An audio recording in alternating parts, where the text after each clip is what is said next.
De retour en studio, j'ai avec moi une invention purement québécoise, le Boctorax. C'est peut-être un mot, une puce d'oreille que vous avez entendu beaucoup cette année parce que ça s'est promené dans les différents salons et conventions. Mais j'ai avec moi l'inventeur du Boctorax. Monsieur Proulx, comment ça va? Très humblement, ça me fait plaisir de te rencontrer, Martin. Bien, je suis content de vous avoir aussi parce que je l'ai vu passer, ou vous me l'avez présenté aussi dans des salons. Mais là, je veux qu'on prenne le temps d'expliquer, avant même d'expliquer comment on l'a inventé, qu'est-ce que c'est que le Boctorax? Bon, premièrement, c'est un écarteur de cage thoracique. OK.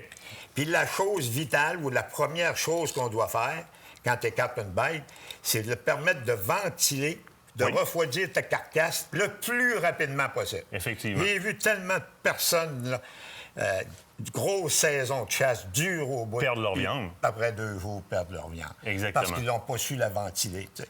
Moi, c'est ventiler. Après ça, quand je suis en fin de journée, je ne veux pas finir à 2-3 heures du matin. Sauf que là, j'enterre ça de branche. Puis... On va s'entendre avant, on a toujours ventilé en écartant, on prend un bout de branche, puis on met ça entre les deux côtes. Ça, c'est ce qu'on a toujours fait dans le passé. Moi, c'est là que vous amenez une innovation, là. On vient remplacer le bout de branche par quelque chose qui est beaucoup plus sain pour notre venaison. On est en 2023. Ça serait le temps que les chasseurs commencent à penser à l'éco-responsabilité, la régénération des forêts et tout. La première chose, c'est de prendre un bout de bois. Je l'avoue, je l'ai fait moi-même. Non, on l'a tout fait. Les bois qui glissent entre les côtes, puis tout ça. Plein de bactéries, bien souvent. Tu travailles au-dessus de ton filet mignon. Tu sais? Fait que c'est impardonnable. L'année passée, j'ai dit, c'est fini pour moi. Il faut que je fasse quelque chose. Puis j'ai concrétisé ça à la dernière minute de même. Si on regarde l'item. Oui. L'item est fait pour être glissé entre les deux côtes, donc vraiment dans le solide. Et pour ça, on est venu faire un embout dentelé. Question que ça ne glisse pas comme le bout de branche. Exactement. Ça, c'est la première des choses. Puis il est captable de 12 à 24 pouces télescopique. Oui, parce que comme sur les manches télescopiques que vous êtes habitués sur les puises, il y a vraiment un petit embout. Moins cheap que sur les puises. Celui-là, il ne reste pas enfoncé, il va bien. Exactement. Donc, on peut tout simplement aller chercher la largeur qu'on veut. Mais le plus gros de l'innovation de ça, tant qu'à moi, réside dans le côté sanitaire du matériel qui a été utilisé, donc choisi par l'inventeur, par vous, pour concevoir. Parlez-moi en quoi c'est fait. Et premièrement, il est fait 100 acier inoxydable, le calibre 304. C'est du grade alimentaire. alimentaire. Il est approuvé alimentaire. Ça Parce que plaquera j'ai pas? fait en aluminium, en métal, je les ai tout passé pendant les 4 années. On avait essayé des modèles avant d'avoir c'est celui-là. incroyable. J'ai essayé les crinqueux, tout ça. Il restait tout le temps du sang dessus. Le bout de métal rouillait, alors que ça, complètement acier inoxydable alimentaire. Ce qui est le fun, c'est qu'un coup, tu as utilisé, tu l'as nettoyé un peu dans le bois pour enlever le plus gros. Tu as les chevaux, tu l'insères dans le lave-vaisselle et le tour est joué. Tu prends seulement cette partie-là, tu y mets un petit peu d'huile minérale végétale, tu l'essuies avec un linge propre, tu replaces ça là, puis tu es prêt pour le chevreuil ou prêt pour le wapiti. On a les embouts en plastique pour ne pas se blesser non plus. Moi, je suis un peu plus maniaque, Martin, c'est que je le mets sous vacuum.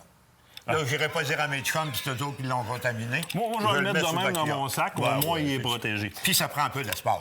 Le plus important, présentement, parce qu'on est en pleine chasse, on est en pleine saison de la chasse, il nous reste 1 minute quelques maximum.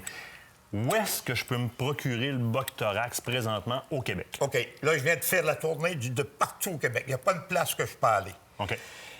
Dans les Pro-Nature, les écotones.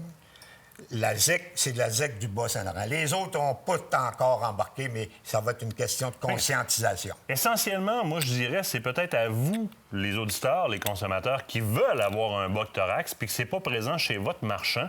Bien, demandez-le. C'est avec la demande qu'on réussit à faire rentrer des produits. Puis, M. Proulx est passé, ils savent où le commander. Donc, si vous demandez un Boctorax, il sait très bien, le marchand qui va communiquer avec M. Proulx va vous commander le Boctorax et vous allez pouvoir l'avoir. M. Proulx, très belle innovation. Puis en terminant, si tu me permets, Martin, c'est que tout ça, c'est la conscientisation générale. Les chasseurs sont habitués de prendre un bout de bois contaminé. Essaye de m'en trouver un qui dit que son bout de bois il a été poli ou aseptisé. Aseptisé. Là. Alors que la préservation de la forêt, très important. Les orignaux, les chevreuils, toutes les bêtes mangent quoi? Des petits sapins. des petits boulots. C'est tout ce que les chasseurs coupent en premier pour écarter le cage thoracique. C'est réellement dommage. En plus, le point de vue sanitaire. Monsieur Proulx, exactement. je vous remercie infiniment. Allez voir vos marchands pour aller chercher votre botte thorax. L'autre bord de la pause, on parle avec Lino de Pro Nature et question de vous présenter quelques nouveautés.